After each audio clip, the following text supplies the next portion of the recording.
A morte do Superman foi um evento. Até hoje esse quadrinho é lembrado, quebrou todos os recordes de vendas e mudou as mídias do Homem de Aço para sempre. Chegou a ser adaptado 3 vezes, 2 vezes em filme animado e 1 vez em live action com Batman vs Superman The Dawn of Justice, estrelando Henry Cavill e Ben Affleck enfrentando a ameaça do Apocalipse, nesse universo criado pelo Lex Luthor a partir do DNA do Zod. Contudo, essa não foi a primeira vez que o Superman morreu, nem nos quadrinhos, nem no cinema. Na verdade, a primeira morte do Superman veio em 1978, no desenho dos Super Amigos. Isso mesmo, para você que pensa que Super Amigos era um desenho infantil, que é da Hanna-Barbera, não sei o que, na verdade esse desenho revolucionou, porque ele não só trouxe a primeira morte do Superman, mas também trouxe a primeira morte e ressurreição dele na mesma obra, sem precisar esperar um tempão aí de reboot, de não sei o que, nada disso. Matou o Superman e trouxe de volta no mesmo episódio. E é essa história que eu vou estar contando para vocês. Tudo começa quando o Superman e Nuclear estão em uma missão espacial, em um planeta bem distante da Terra. O Superman comenta que ele não está tão forte quanto o usual, porque ele está muito longe do Sol, então ele não vai estar tão poderoso assim. O Nuclear então pergunta se está tudo bem, e ele diz que tá, porque a ameaça ali naquele planeta não é nada demais, já que eles estão só numa missão de busca por um minério. Nisso o Superman descobre o tal minério, já bem longe, né, do Nuclear. E ao escavar a montanha, ele acha na verdade um grande detrito de kryptonita. Isso faz com que o Superman seja infectado e acabe caindo presumidamente morto. O Nuclear encontra o corpo do Superman e se culpa por não ter acompanhado o amigo o tempo todo. E mesmo tentando de todas as formas tirar aquela radiação do Superman, o Nuclear não consegue e traz o corpo do Superman de volta para os Super Amigos para que eles possam fazer um enterro próprio ao Homem de Aço. E assim, o herói mais poderoso da DC foi morto pela primeira vez. Batman obviamente não se convence disso e começa a estudar, junto de Nuclear, alguma maneira de trazer o Superman de volta ou descobrir se ele realmente está morto. Contudo, Lex Luthor e a Legião do Mal obviamente já imaginam que vão poder fazer a festa no mundo, mas não são só eles que crescem o olho com a morte do Azulão.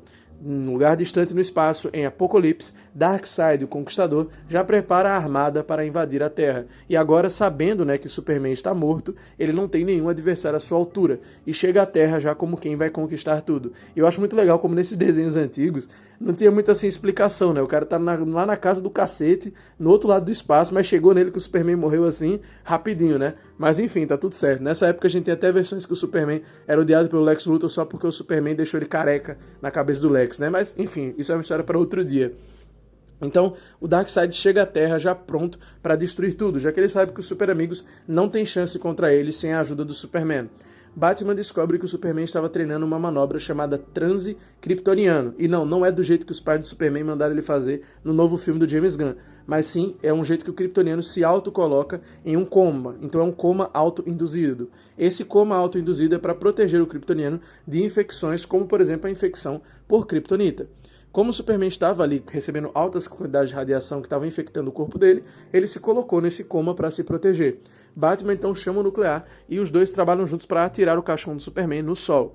Com isso, o Superman vai receber uma carga de radiação do Sol amarelo, assim recarregando seu corpo, purificando ele e o deixando mais forte do que nunca. Assim, Superman consegue retornar e derrota Darkseid de uma vez por todas, o mandando de volta para Apocalipse. Contudo, a gente sabe, né? De uma vez por todas até o episódio da semana que vem, porque a gente tem que continuar vendendo bonecos e a audiência não para de subir quando o Darkseid aparece com os raios ômega dele, né? O Darkseid e o Lex Luthor eram dois vilões que nesse desenho de Super Amigos faziam muito sucesso, porque a DC conseguiu adaptar bem eles em histórias. Então, se você assistiu Super Amigos na época, você sabe que os episódios tinham Darkseid, os episódios tinham Lex Luthor, eram simplesmente cinema. Esse desenho dos Super Amigos foi muito à frente do seu tempo, e apesar dele ter uma aparência mais infantil, para ele ser feito pela Hanna-Barbera, ele nos introduziu a vários conceitos que só foram introduzidos bem tardiamente nos quadrinhos. Eu já cheguei até a fazer um vídeo sobre isso aqui no canal, só que eu lancei apenas no formato de shorts, e hoje eu vou falar um pouquinho mais longo sobre isso, que o Superman malvado, que é um conceito hoje em dia altamente batido, né, o Evil Superman, que tem no Injustice, que tem no Lords da Justiça, a gente tem várias versões malignas do Superman, incluindo o Ultraman. Isso foi criado no desenho dos Super Amigos. Existe uma dimensão onde a gente tem literalmente uma Liga da Justiça do Mal. Então, antes do Sindicato do Crime, nós já tínhamos os Super Amigos que fazia isso. Ele fazia o Superman do mal, o Batman do mal, o Robin do mal, inclusive o Robin do mal tinha um bigodinho muito tosco, mas era bem legal. Então, apesar dessa aparência mais infantil, como vocês veem, essa morte do Superman não foi um combate onde o Superman ficou mortalmente ferido, como foi com o Apocalipse, não foi uma morte assim violenta que chocou todo mundo, mas sim foi uma coisa assim com um jeito que ficou pesado, porque ele morreu literalmente intoxicado pela kryptonita, mas ao mesmo tempo que a criança via e não traumatizava ninguém. Então conseguiu atingir todas as camadas. O adulto, que era leitor de Superman, o adolescente e a criança, que era o público majoritário nessa época, conseguiu entender aquilo, ficar triste pelo Superman e torcer pela volta do herói. Então, assim, é uma prova de que não é porque o negócio não é violento que é bobo, que vai ser infantil. Você pode sim fazer uma obra legal sem ela ter que ser extremamente sombria. E essa primeira moda do Superman provavelmente que acendeu a fagulha na cabeça da DC, de que eles cedo ou tarde poderiam matar o Azulão como maneira de trazer ele de volta, né? De fazer as vendas subirem. E foi o que aconteceu. Porque nos anos 90 a gente estava tendo um grande problema nos quadrinhos, porque estava tudo muito superfaturado, era um mercado que já não estava mais dando o que deu um dia, e nisso eles decidiram fazer a morte do Superman, porque aí, meu amigo, estourou a popularidade lá pra cima, porque nessa época dos anos 90, o único herói que estava mais ou menos bem na DC era o Batman, porque o Batman sempre foi o herói mais bem sucedido nisso, cara. Você tem que ver que a gente ficou 10 anos sem bonecos do Superman. A gente teve os bonecos do Superman da linha Super Powers, que era associada ao desenho dos Super Amigos, e a gente só foi voltar a ter boneco do Superman já com o Superman Animated Series no final dos anos 90. Então foi final dos anos 90 e início dos anos 2000. A gente ficou quase 10 anos, cara. Na verdade, deu 10 anos, porque foi de 84 até 94 sem boneco do Superman. Então, assim, a DC tava complicada, tava praticamente vendendo só Batman. Então o mercado tava muito faturado, superfaturado, né? Nisso falaram, meu irmão, vamos matar o Superman, que vai bombar. E deu certo com o quadrinho, deu certo com as duas animações, ambas animações da Morte e o Retorno do Superman. São boas animações, que agora o problema é o Reino do Superman, que é uma animação que veio depois, que já não foi tão boa quanto a primeira. E nós também tivemos Batman vs Superman, que é um filme que eu não curto tanto, dos filmes do Snyderverse, né? É um dos que eu menos gosto, e eu falo Snyderverse mesmo, tá?